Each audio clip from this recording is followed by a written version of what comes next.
My name is Joe Stinson. I am with Tapestry Bible Church. We've been around for about 10 years now, but our vision for ministry in Canada is primarily to reach the newcomer population. There is just a vast international population coming to the cities, and the church needs to be ready to reach them. So that's really the main focus of our ministry with Tapestry Bible Church.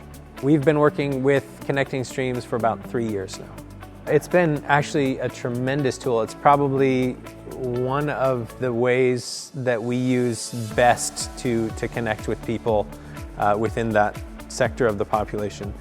There's a lot of different ways that you can try to reach out to newcomers, but mostly it's through trying to meet needs that they have, of which there are often many. And so through offering conversational English classes, we're already kind of working with people who speak English well enough that we can engage them well without having to know a different language. And really, what many people in that scenario are interested in is working on their pronunciation and their vocabulary and all of those sorts of things, and then understanding Canadian culture. And the Conversation Cafe curriculum does a great job of helping to meet both of those needs. A lot of the lessons are formatted in such a way that they deal with very relevant topics, and they're very flexible and easy to take in whatever direction the conversation goes. In the second half of the lesson, there's usually at least just a little bit of a Bible interaction. What we do in our group is we actually pause for a short break, and if people are uncomfortable staying around for the Bible section, they can leave. But it almost never happens, and usually after a few lessons, the people who left initially decide that they want to stay around and hear what's going on. And through that, we're able to see what people are interested in maybe learning a little bit more from a spiritual standpoint. So it's a great way to engage on all of those levels and start building relationships with newcomers. We launched a pilot a couple of years ago, and we just did a few lessons, wanted to try and see how it was going to work. And really the main goal through that was to try to use it as a way to engage with people and see who wanted to know more about the scriptures. Initially, before that, we had been kind of going through all kinds of different channels, trying to build relationships and slowly work our way towards sharing truth with people. This actually allowed us to focus that a whole lot more. And so after the pilot, we were kind of left with a group of people that we had gotten to know, and we knew which ones wanted to know more about spiritual things. And as we kept going with that, we started finding other ways to use the material. So we're now in our third session with Conversation Cafe.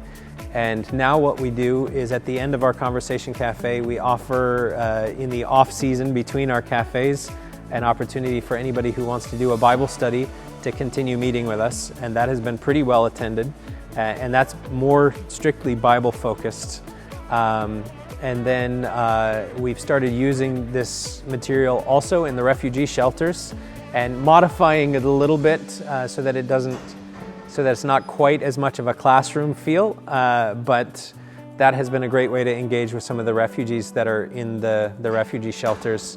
And as a result, we've slowly started seeing more and more people who are interested in spiritual things, asking more questions about our church, wanting to start coming to the church. And so I would say it's probably one of the biggest driving factors of the growth of our small church plant, just through engaging people in that way.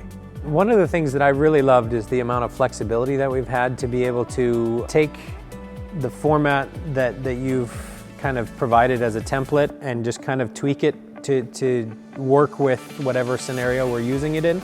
That's been extremely helpful if we're in a situation where we feel like people might be open to a little bit more Bible-centered discussion. We can add a little bit more of that to our lessons, or if we want to kind of tone things down and make it a bit more casual. There's all kinds of different ways. It's a very flexible material, and we've really appreciated the flexibility with that. So the other thing that's really been helpful for us has been that Conversation Cafe, at least here in Ottawa, has a pretty good network of getting the word out for different classes. Initially, in our pilot program, we didn't really realize how much of a help that was going to be, so we made our own flyers. We started putting them around all over the place, and after a while, it ended up being that we were getting a whole lot more students through your network of flyers that you've put out or contacts that you had than what we had done through our own effort. So that's been a really big help. Training is always helpful. I know in my experience, because I try to engage with a lot of churches in major cities in Canada and make them aware of some of the needs that they have for working with refugees and ways that we can connect with them there. And I find that it's very intimidating for a lot of people who haven't done this kind of work yet to get started on that. So whether it be some sort of a mentorship program that can actually help people get started, and I know you're kind of doing at least some with that because you already have classes going that people can get involved in. But I would say expanding that, the training and mentorship, getting people familiar with the whole model from an experiential level, I think will really help a lot more churches engage with the international community, because that, I think, is the hardest hurdle for most people to overcome.